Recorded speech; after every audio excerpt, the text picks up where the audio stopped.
Facilitating today's panel discussion webinar, Managing a Constrained Supply Chain, are Brian Gibson, the Wilson Family Professor of Supply Chain Management, Executive Director of the Center for Supply Chain Innovation at Auburn University, and Glenn Richey, Harbert Eminent Scholar and Supply Chain Management Department Chair at Auburn University, Clay Jackson, Vice President of Merchandise Planning and Inventory Management at Tractor Supply Company, and Jill Barron, Supply Chain Consultant at Summit Advisory Team. So without further ado, I am pleased to turn the program over to our panelists and first presenter. Take it away, Brian. Thank you very much, Tricia. What we want to do today is cover a number of different issues, primarily some key challenges that you may face as you're operating in a variety of challenging supply chains. And my statement there to say that supply chains are constrained and highly challenged is the understatement of the day. We've faced a lot of challenges and issues over the past 2+ years to this point. It's hard to even believe that we've been dealing with this since February of 2020 when everything looked like it was great. I think back to being at a conference with Glenn and a number of industry professionals, and everybody thought things were going wonderfully, and somebody just kind of mentioned this idea of coronavirus and something going on halfway across the world, and it didn't seem to bother anyone. But we've learned our lessons since then. And I know you've had a lot of challenges. So Patricia, can you share with us some of those results from the poll? Yes, of course. All right, are you able to see them, Brian? I cannot. Let me read them off to you in that case. So okay. Sourcing disruptions, 21% responded that was the primary supply chain area that challenged them. Also 21% transportation capacity. Tying both at 14% are both talent retention and product availability, and 29% were something else. All right. Well, we'll be interested to hear what that something else is later today. So we'll give everybody a chance to jump in and share their thoughts on those issues. We want to cover a lot of those factors today. We're going to talk about a number of different challenges, but more importantly, we also want to talk about how do you address them and what can you do to overcome the challenges, to make your supply chains competitive, to make sure that you're keeping your CFO and CEO as happy as it can be in this environment. And so my panelists here are going to provide ideas for solutions and action plans on how to keep things flowing across your supply chain. Patricia introduced everybody to you, but really didn't give you insights as to how much expertise you have in the virtual room here. So, Jill and Clay both have, decades of experience in the retail sector and supply chain issues. Glenn and I bring the academic component to it, and we've both been around for multiple decades as well, researching and integrating and interacting with industry folks. And we each have 10 years of experience dating back to our time as working in supply chains with various companies, retail sector, distributors, things of that nature. So we're all on board with what you're going through. Clay has to deal with it most directly these days. Jill got out of it just in time. She's now switched over to the advising side, but it's a really good group, and we're looking forward to sharing our thoughts with you and hearing yours. So as you've met, Jill is a principal at Summit Advisory Team. Prior to that, she spent a lot of years with Neiman Marcus. Clay is a VP of Merchandise Planning and Inventory Management at Tractor Supply. Glenn and I both work at Auburn University. So I'll kind of play the host and moderator today and jump in with a few thoughts here and there, but I want to leave it up to the other three to really share their insights today. So we want to kick it off with sourcing, and that just happens to work perfectly with what a lot of you said in terms of it being your top challenge. So we have some factors to overcome. We have some global disruptions and bottlenecks that have happened. So let's talk a little bit about that. And Jill, why don't you start us off, and everybody else can jump in as well, but why are we facing such challenges and such issues in sourcing today? Yeah, thank you, Brian, for that introduction and getting us started here today. So as I'm thinking about why is sourcing such a conundrum, I kind of categorized it in three areas.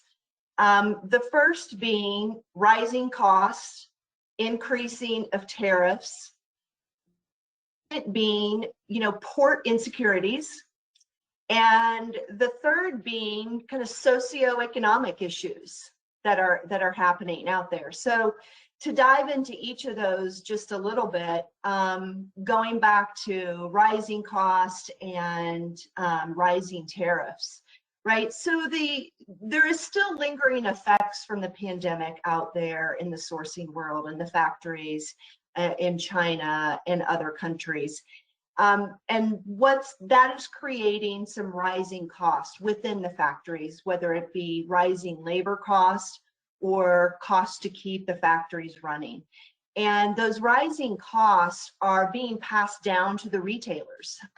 They're being passed down, whether it be in the COGS, or they're being passed down in rising those MOQs, right? Those minimum order quantities that the factories are requiring retailers to meet. And that's becoming quite a challenge for retailers, especially with kind of the inventory slugs that are happening. Rising MOQs is not something that they really want to do. The other factor in rising costs are with the trade wars with China specifically, right? And those rising tariffs of importing freight into the US. The other topic, the other source of the conundrum is port insecurities, right? So we all heard in the news about the backups in Long Beach, Port of LA, and on the East Coast. And retailers were really struggling with, how do I reroute my freight to get it into the States faster? Those port congestions issues are starting to loosen, but there are still congestion issues on the East Coast. It seems like it is like a ping pong game between the West Coast and the East Coast of who's got the port congestion of the time of the day or the week. So you've got the port congestion issues that still are on top of our retailers' minds. The second is, right, we can't forget about the labor negotiations and the contract negotiations that are happening right now. And although they've agreed not to strike, there still hasn't been a full settlement. And so that lingering kind of what if is out there. The last is the socioeconomic challenges that creates this sourcing conundrum, right? Worker safety, human rights, just transparently have gone by the wayside during the pandemic. And that is creating a lot of challenges with retailers' kind of code of ethics of who they choose to partner with in that sourcing. Factory inspections in China are at the lowest rate that they've been in years. And there is, significant restrictions of bringing product from certain regions of China into the United States. So, those are the three areas that I think are causing the biggest pain points for retailers today. One way to work around that is diversification. And I think you'll probably hear diversification as a theme throughout today, but diversifying those sourcing of your products across multiple countries is really going to be the key to success as we move forward into the next couple of years. Great. Clay, are you thinking of anything else that pops in there as creating sourcing challenges for companies?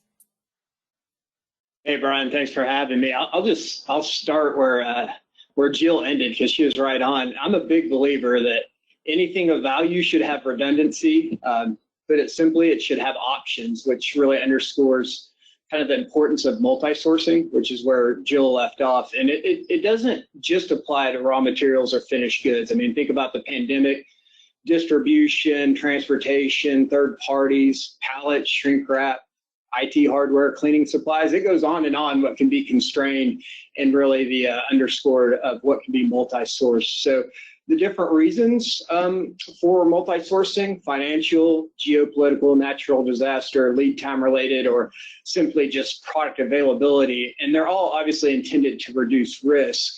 I think thinking about that a little bit differently, the more sourcing and locations you have, it actually introduces the likelihood of more risk because you have more potential events that could happen, but it really diminishes the significant impact of any one potential one. So we're spending a lot of time on that. You'll hear the new buzzwords around supply chain. They're around agility, reliability, responsiveness, redundancy. I think, Brian, what we've learned, hopefully, supply chains probably got a little bit geared towards an economy of scale, or overweight maybe on pure cost control. And that works great under a certain set of conditions. And those conditions are largely centered around predictability, consistency. Everything the last 2-3 years has not been. So I know in the near term, most supply chain leaders are now really focused on a supply chain that is built on balancing cost, service, and capacity, with the emphasis of having options and really underscoring the fundamental notion of having multiple sources for everything. So I think that would be the thing I'd reiterate based on what Jill said. Okay. Glenn, any thoughts on the challenges that are out there? Well, you got to unmute, Glenn. Yeah. So, yeah, I think Jill and Clay make fantastic points. I think Jill's comments about knowing who your partners are and what they're up to and doing a good job in the sourcing arena is really important. I think Clay's comments about redundancy and having some ability to deal with the disruptions by not being so tight is also a very important thing. If we look back at kind of the philosophy that we've used in strategy in terms of developing these relationships, I mean, over the last 50 years, we've been driven towards efficiency, reducing cost, single sourcing, and those types of things that allow us to negotiate in a way that really focuses on cost. And it put us in a tough position, especially retailers, right? When I think back to 1999 and the years before that, when I was working for Genuine Parts Company, back in those days, we had a lot of 1, 2, and 3 call type setups where you had your primary supplier and then you'd have a couple of backup folks. And it was a good kind of competitive, organic environment where the suppliers were competing against each other, trying to get into that top position. And so they were working hard. Now, we were kind of being pushed by top management to do what we could to get all of the cost out of the system. And we stopped using terms like safety stock with a focus on things like just-in-time inventory. And I can tell you that, I'm reading, as you know, Brian, 300 or so research manuscripts a year in my job as an editor. And the logic on those things is changing dramatically. As Clay said, that the idea of resilience and responsiveness is here. Companies are seeing it. And in all honesty, it was a lot of the manufacturers and companies outside of the walls of the retailer that were responsible for a lot of the problems that we got into today. That means today that what we need to do is give more emphasis on the risk that's happening across the global supply chain. Think about mapping out what we're doing in terms of our different partners and begging and pleading for more transparency so we can do a better job of forecasting. And God knows the last 2 years of data that we have on forecasting are not going to help us a whole lot. So it'll be a tough time for us, and so we need some good strategies to help us out in those areas. Yeah, it's really interesting that we experienced a different set of risk over the last 2 years than we had in the past. Before it was all about distance and suppliers and being overly reliant, and we've introduced all kinds of new risks. I even ran into a new one this past week that I was reading about, and we're not the only ones in the U.S. that are suffering through these heat waves, and they're having some problems with heat waves in China, to the point where in some of their big manufacturing centers, they're telling the factories to shut down for a week because they need power to cool people's homes and have electricity. So that may create another one of those, shutdown scenarios that disrupts the flow. And it creates that gap, and then there'll be a big bubble when they try to catch up. So all kinds of issues. So we're trading one type of risk for another type, and trying to deal with it is a real challenge. So we talked a little bit about redundancy and risk reduction. How else can we adapt our sourcing strategies and networks to really improve performance, avoid those bottlenecks, and get back to good on-shelf availability? Joe, what do you think? Yeah, I mean, I think throughout Glenn and Clay's comments as well, the diversification is really the key. And look, diversifying your sourcing points, it's not a quick process. It can take months to bring online another factory after you decide to diversify potentially into another country. Not only does it take time to vet those factories, whether it be the quality of the product they're producing or their human safety, rules and regulations that they ensure in their factories, but just then the lead time to actually do the product. So, what we're seeing is a lot of the, clients that we've been speaking are looking to Central America, South America, Mexico, and even really seriously looking about bringing this product back on shore. And so I think, which kind of brings a whole nother set of challenges, but I think we've hit kind of the nail on the head with diversification is really what companies need to ensure that they're looking at. Sounds great. Clay, any other thoughts on improving on-shelf availability? Well, I think specific as it relates to sourcing, just making sure that there's alignment with the procurement teams on what we're measuring in terms of productive procurement. Again, the groups mentioned it, cost is one component, but now what is service, what is reliability like? How do you measure those things up front when you're looking at sourcing with the procurement teams, I think is really, really unique. But outside of that, Brian, nothing else to add. Okay, great. So let's turn a little bit to capacity constraints that we're facing out there. Clay, what do you think are some of the big capacity challenges that are occurring in global and domestic retail supply chains that are impacting our audience members? It's probably just straightforward, easy peasy, Brian. I don't know that there's any capacity constraints out there. Well, I guess there probably are. It is amazing. Jill mentioned how overnight a lot of retailers could go from getting any inventory and not having enough to being overstocked, how quickly that happened. And probably a great case for some bullwhip effect study in Auburn textbooks one day, I would imagine, Brian. But many of the constraints are alleviating, albeit depending on what it is, it's to varying degrees and at different speeds. I think a little bit on the supply side has increased in some areas over the last couple of years. But I think the big change that we're starting to feel and going forward is that the demand side is likely to normalize or actually decline based on all the macro factors, economy, inflation, disposable income, and everything else. So I think some of them are alleviating themselves. Certainly the ones that I think long-term don't have great solutions right now, and I'm continue to be most concerned about, are trucking and distribution, particularly as it relates to just overall staffing, the desirability of those professions, along with infrastructure. Looking at what we can control as organizations, I do think there's a major opportunity to understand our own internal capacities better. It's kind of the delta of supply demand. You either have too much or too little. And we got pretty tight on capacity as an overall network.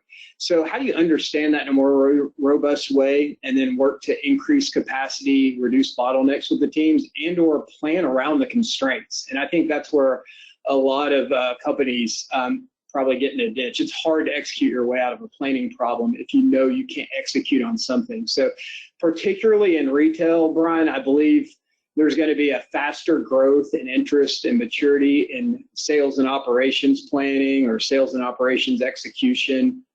Some people use the word integrated business planning.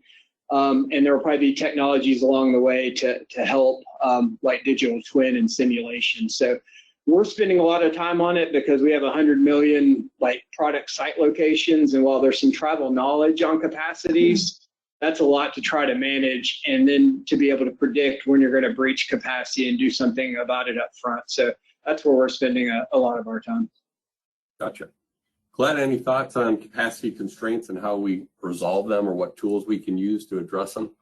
Yeah, I agree with Clay. It's interesting to see how, I guess in the 80s we were saying stack it high and let it fly.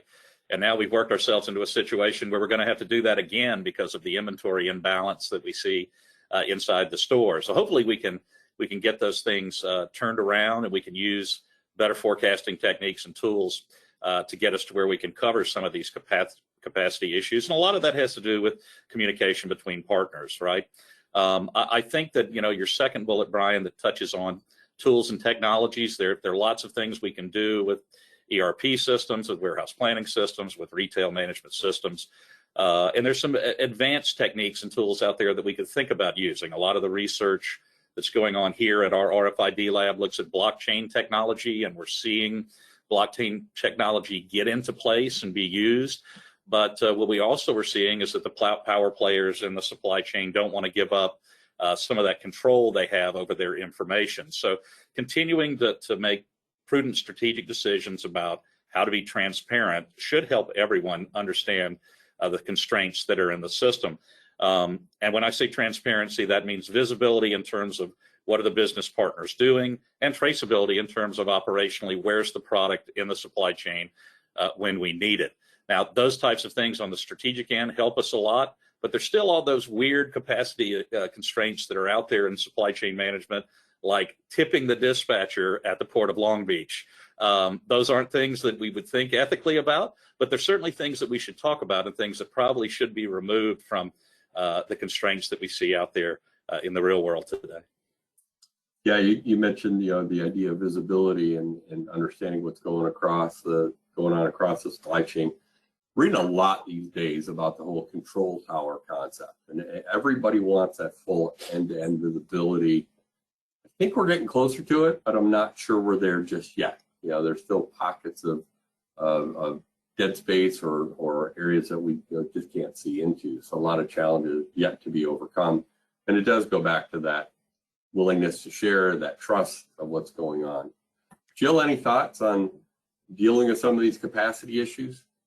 Yeah, absolutely. I love the visibility and the traceability. We had recently worked with a client building out a facility, and we had an example where we had a specific product category that in a period of 90 days, the inventory of that product category increased 107%. So when you design a space for product storage for one number, and you'll add kind of a typical buffer to that for a growth factor, but when your growth factor is blown out 3 times, it makes it challenging. And without having the visibility, knowing what was in the pipeline, what was coming, when it was going to come, you can't react, right? It becomes the game of whack-a-mole, where you're just trying to hit an issue as it comes up, and every day it's different. Every day the capacity is changing. So visibility cannot stress enough. But it also speaks then to something that Clay talked about even in our first topic, was creating an agile network, whether it be an agile network, creating your facility to be agile, to where you're not having to move and bring in lots of steel in order to help ease capacity constraints. Great. Clay, can you touch a little bit more on that idea of integrated business planning and sales and operations planning? I'm sure it's a concept that a lot of organizations are using, but some may still not be. How are you using those tools inside Tractor Supply? Yeah, thanks, Brian. It is interesting. So when I talk like integrated business planning or operations planning or execution, we've got financial plans, merchandise plans, and supply chain plans. And probably like any organization, those don't always align. And so how do you get those to align is step one. Over the last 5 years, we've worked hard. Our partners in manufacturing are a lot more mature in these areas than we are in retail for a few different reasons.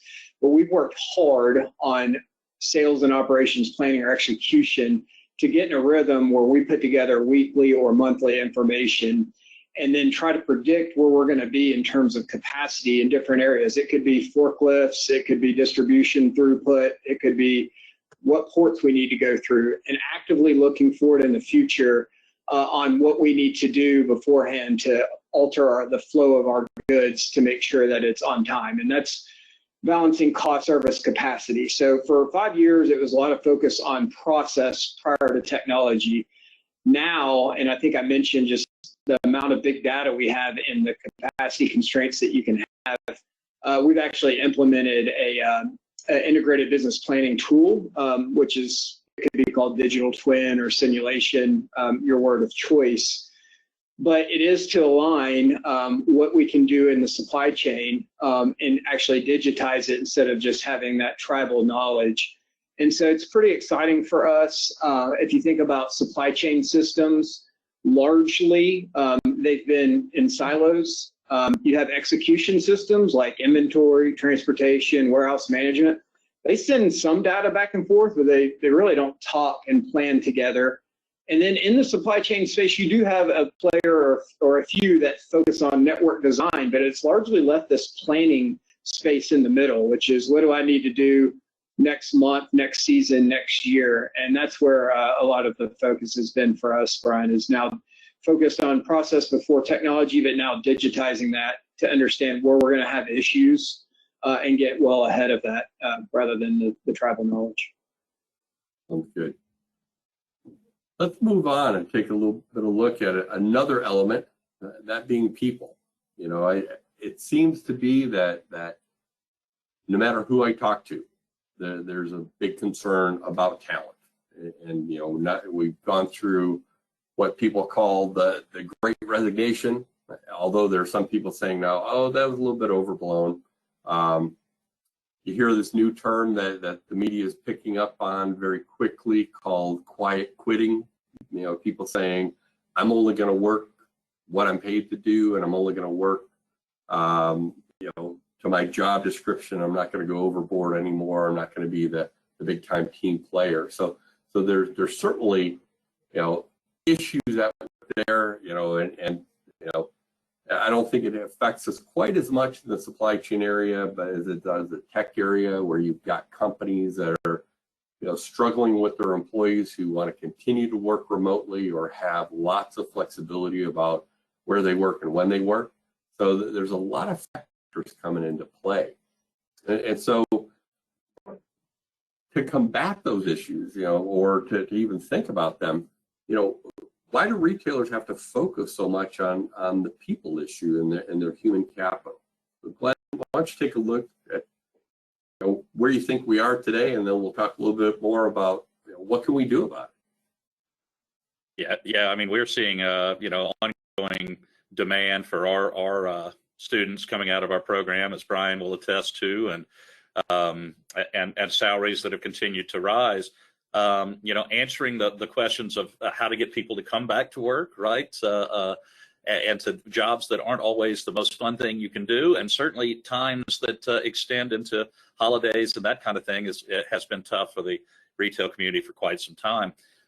You know, Brian, it's been a tough question that we've talked about a good bit from our background working in talent management and supply chain management. A lot of what it seems is getting people back to jobs has to do with what the job's about, what it's like, what the atmosphere is like, what the culture's like, and even what are some of the more health-oriented, ergonomic-oriented things that they do during their days.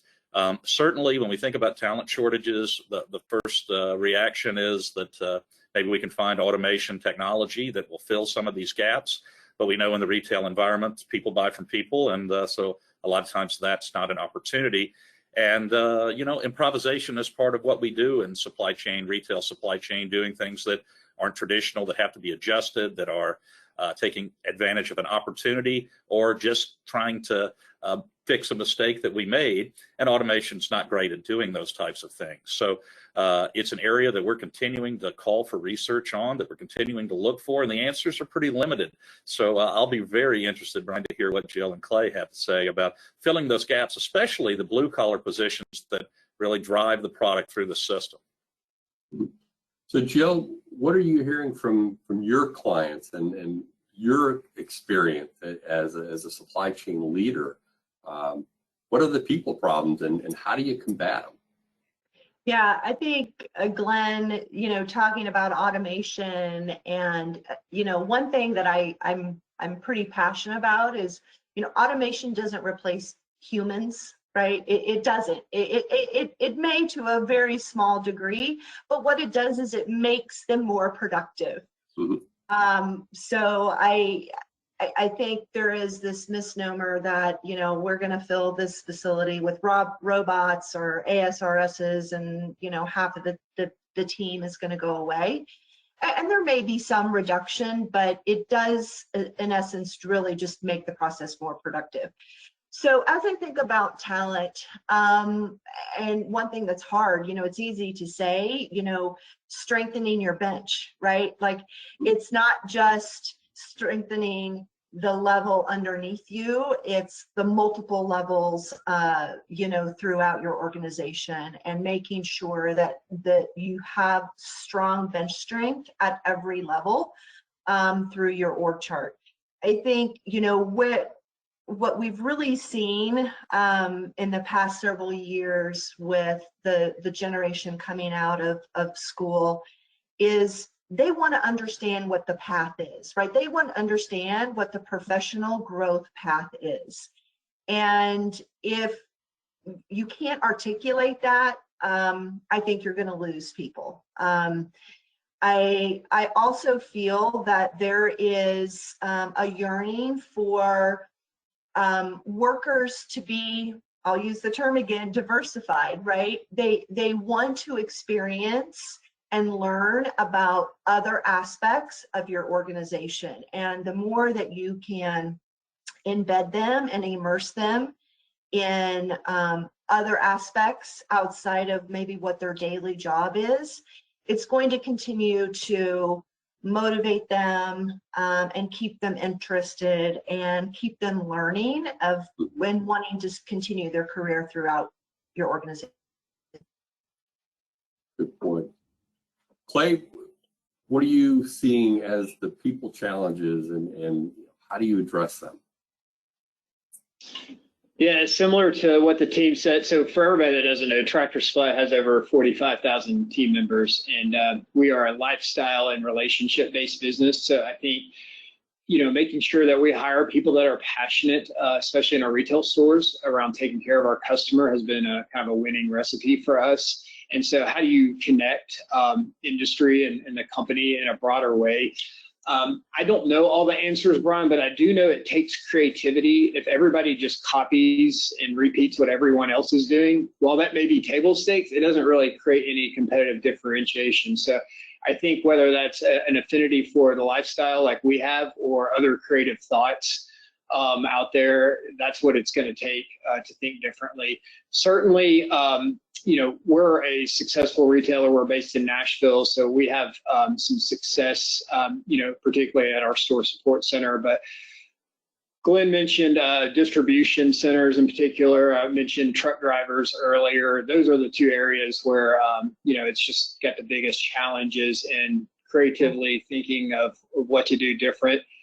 We're throwing a lot of test and learn concepts at it to see what connects with people. Obviously, you've got to listen to what they're wanting, but something bigger and more ambitious than copying and repeating what everybody else in the industry is doing.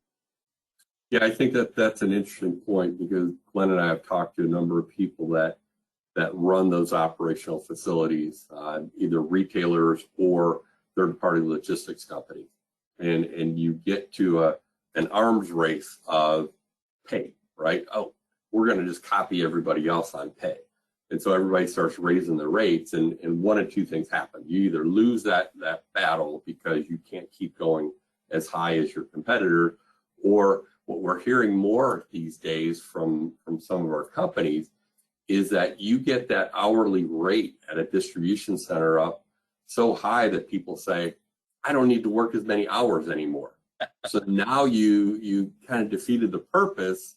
Your retention is good, but you're not getting as many hours out of them. And you're not, because they basically say, here's my lifestyle, here's how much money I need to make that happen.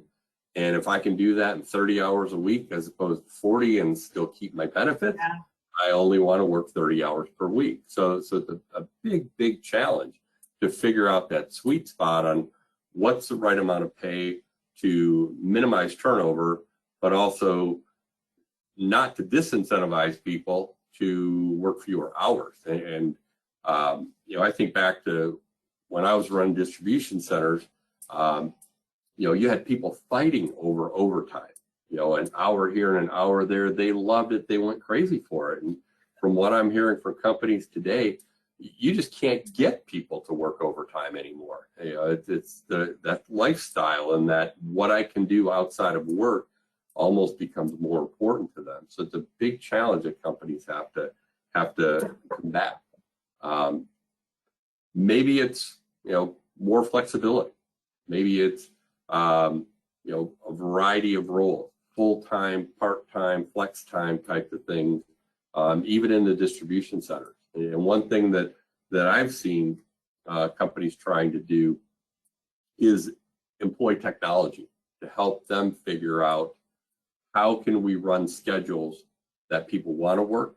So it's not, I think back, I was in a union facility, so it was bidding almost every other week on the schedule. And we created these very standard, afternoon shift 4 to 12:30 schedules. We had so many of those that were Monday through Friday, and so many of them that were, Wednesday through Sunday, because we were open 24/7 at this DC.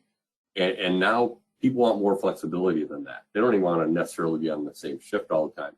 There's a lot of apps being developed by some of the big HR companies, timekeeping companies, labor management companies, to say you can put out there different shift options and when you have overtime available, and you let people kind of help determine when they work. So I think that helps a little bit.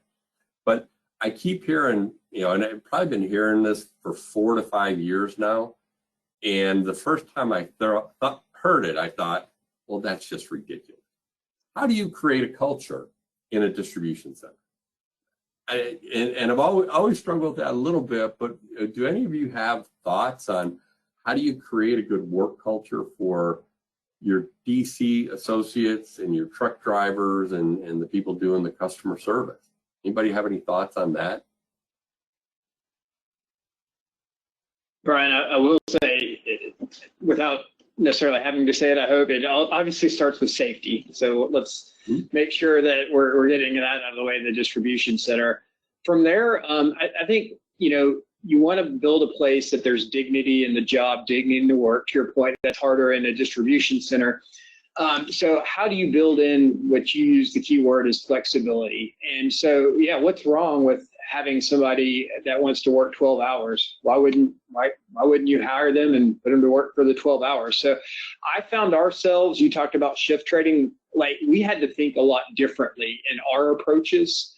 And not that solved everything, but that certainly has seemed to turn the corner in a lot of our facilities, us thinking a little bit different. So, the rest of the answer to the culture is, it starts with all the people. So you want a place that's positive and upbeat, and you're enjoying and celebrating success. And in distribution centers, there's a lot of different ways to do that.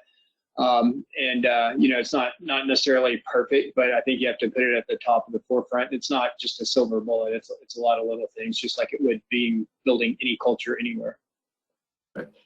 Yeah, I agree, Clay. I think the flexibility piece is certainly important.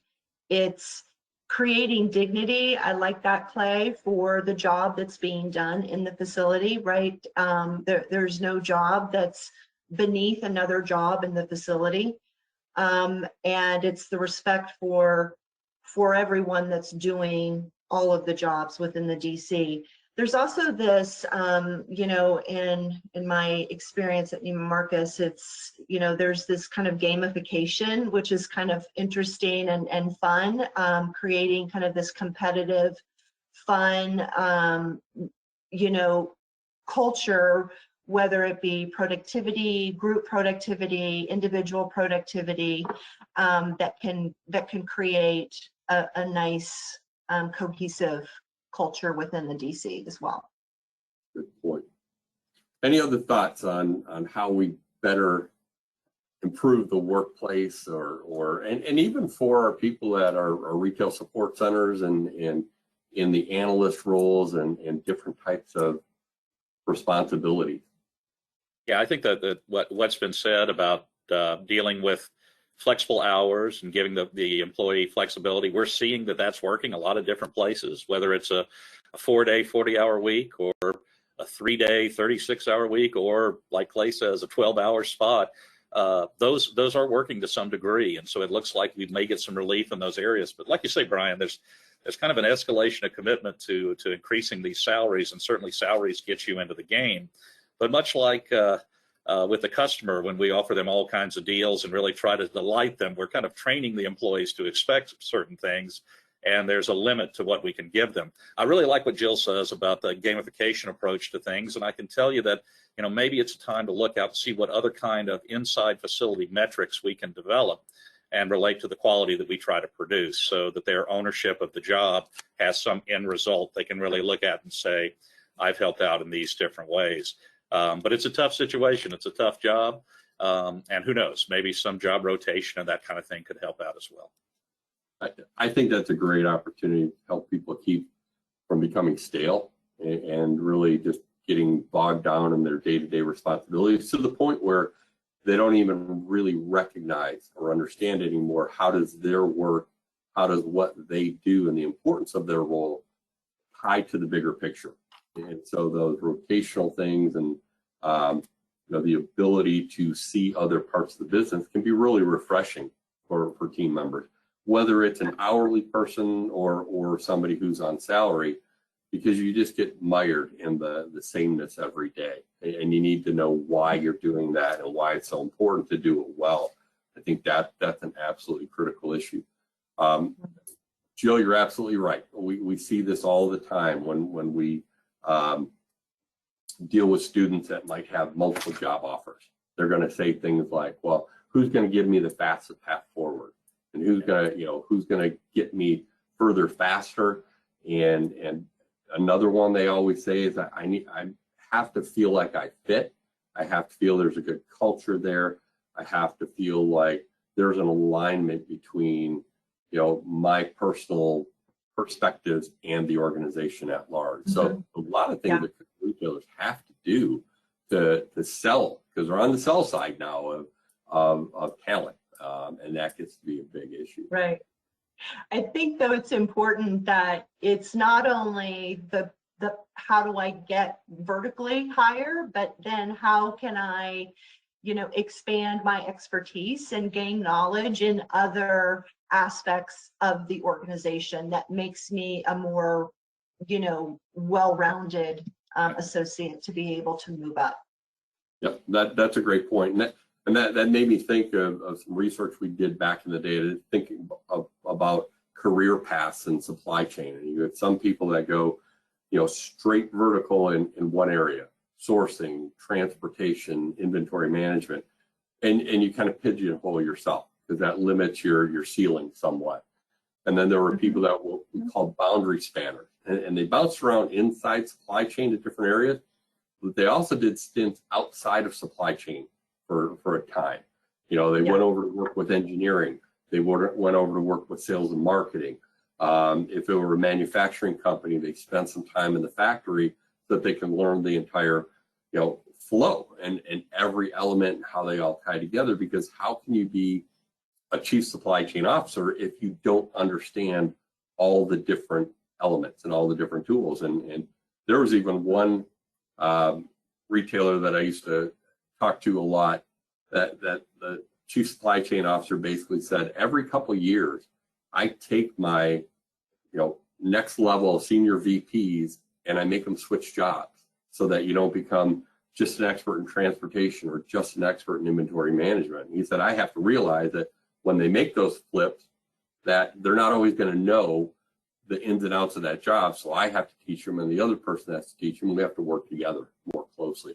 And it helps a lot of understanding and a lot of building out better answers to different problems. So lots of things going on up there. So we've hit a lot of issues. You know, we've hit sourcing, we've hit capacity, we've hit people. You know, we haven't talked a lot about process, but certainly that's one that companies need to continue to focus on. We'd love to open it up to our audience and have you throw some questions to the panel on any issues that we haven't talked about yet, or anything that you'd like to get more clarification on. So Patricia, let us know if we have some questions from the audience. Of course. I have unmuted everybody in the audience. You are self-muted at this point in time, so if you would like to speak, by all means, I'll unmute yourself and by clicking on the microphone icon in your control panel. Alternatively, if you wish, you can enter questions via the control panel's question dropdown. So please go ahead and do either one. And checking to see what we have in the queue of questions, I can start the panel off with discussion on what will it take for retail supply chains to stabilize? Will we ever get back to normal? Yeah, I'll start. You may not like the answer. I think we'll get back to normal or close to normal, and I think it's coming within the next 12 months. And unfortunately, I think that's because the demand side and the macro economy is going to be less than productive than it has been. So I think that's where we're headed, but personal opinion. I would say that I'm not sure what we perceived as normal before the pandemic will ever be that again.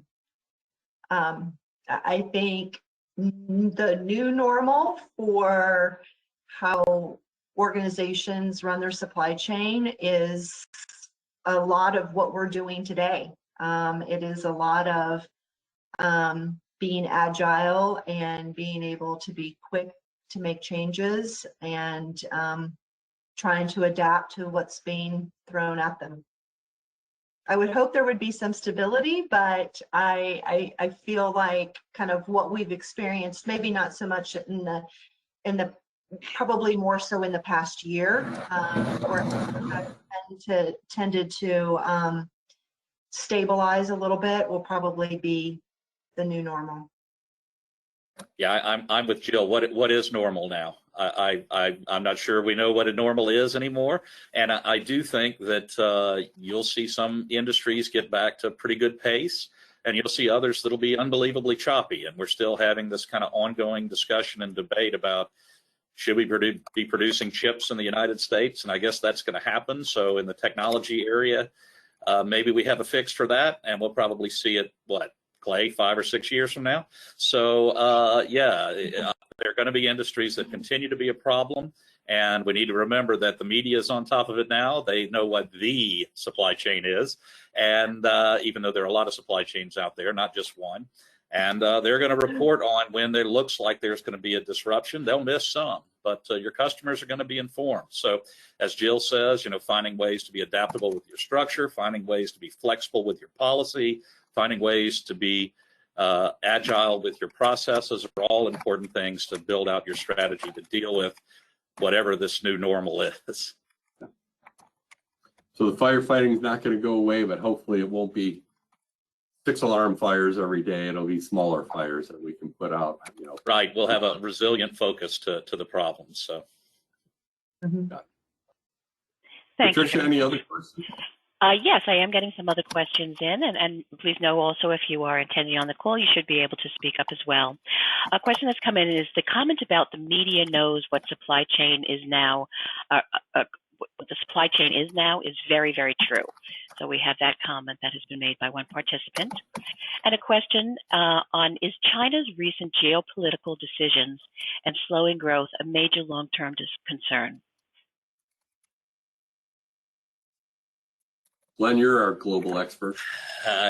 Yeah, I think it's a big concern, and I talk to executives about this pretty frequently, at least probably once a week.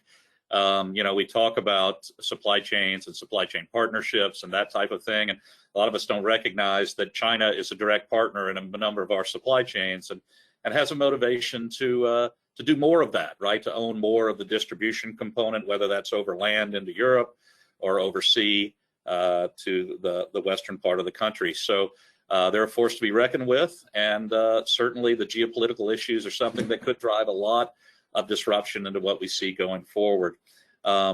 It's hard to say, Brian. I was spending a good bit of time earlier expecting a disruption in Ukraine, in Russia, and you might say, well, what's the connection to China there?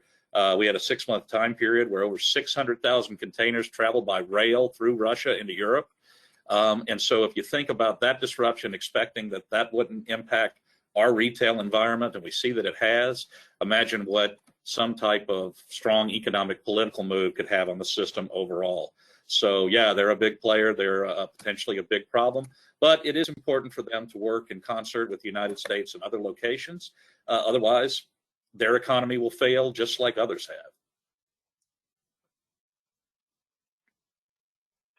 Thank you for your response on that, Glenn. Another question we have come in is, what role should inventory play in protecting against transportation bottlenecks?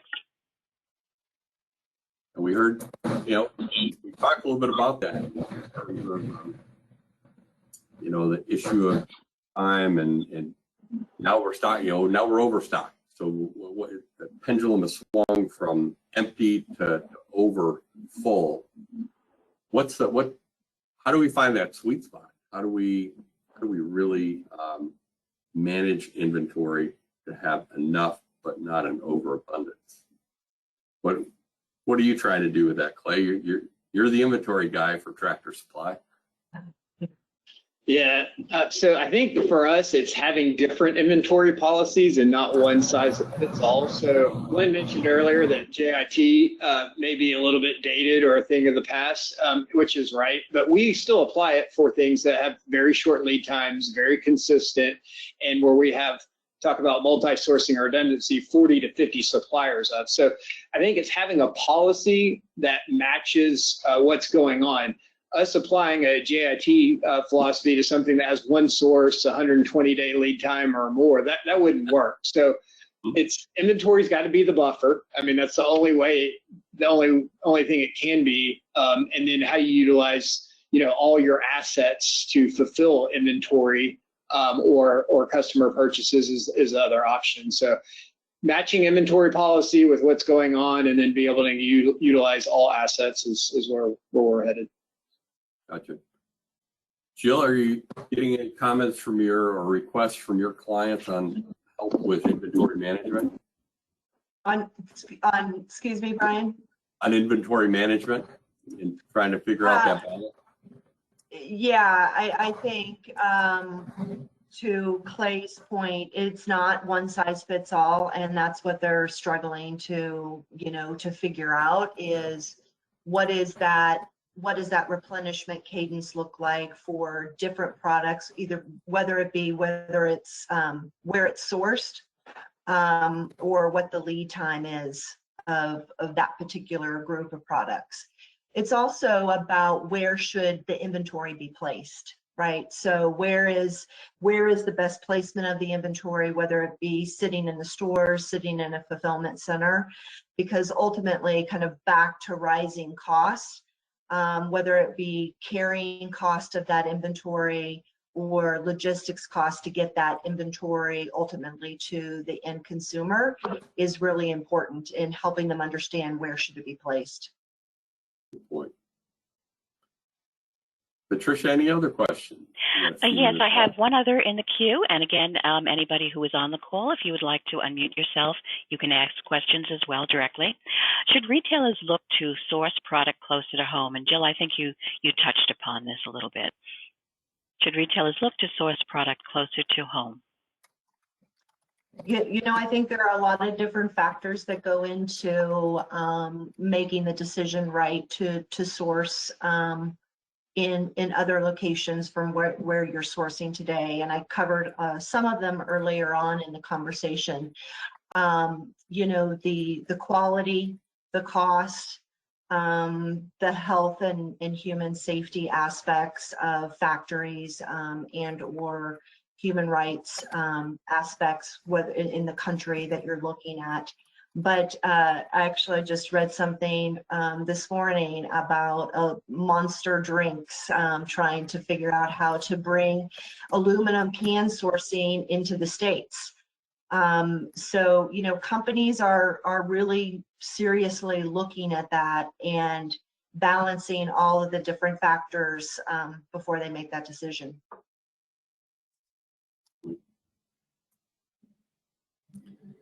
Excellent. All Thank right. you. Brian, Thank you kindly. Brian, this is a big area for us as well. I mean, we've been working with some other professors around the country to try to talk to leadership in Central America about getting behind some of these opportunities to become manufacturers or, you know, assembly or some of those types of things. And we've got a history of not doing a great job in terms of policy of sending money down there and then not following up on what happens with it. So one of the things that hopefully we can do from an academic standpoint is encourage manufacturers to move into some of these different arenas, whether it be Costa Rica, whether it be Colombia, that provide a near sourcing option. And when you think about those types of things, it might also help with some of the things we see at the border today and providing a better way to make a life for yourself in Costa Rica, in Colombia, God forbid Venezuela, but certainly some type of funded investment coming from the United States that is followed up by companies in the United States that want to make sure these companies are doing what's correct. And perhaps that's equity ownership and a piece of the business down there. But, you know, that's, again, 5-6 years down the road, not immediate, but it's a thought that we should be having. And it's a conversation that we should be having with these different governments, too.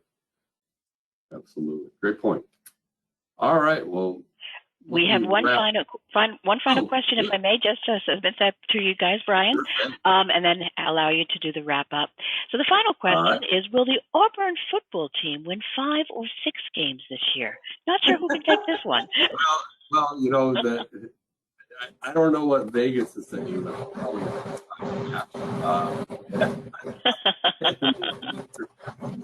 I couldn't tell you. I haven't paid much attention to it this summer, but I've looked at the schedule, and there's gonna have to be a couple of big upsets along the way to get to 6 or 7, I think, unfortunately.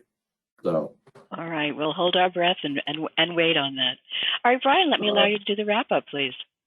All right, sounds great. So remember, folks, this is the first in a series of events that we're doing related to what are the key supply chain issues and topics in the retail space. We're collaborating with RVCF and Auburn University to put together 3 different ways to help you with understanding how to deal with these challenges, but also how to get your team ready for them. You know, one thing we didn't talk about in the talent space is this whole issue of developing people. And Jill mentioned bench strength and giving people a path, but we also have to give them the training and development for that path. True. And we're seeing more people come into the supply chain arena that don't have a lot of experience in the field. So we really feel that it's important to help give them some foundational knowledge.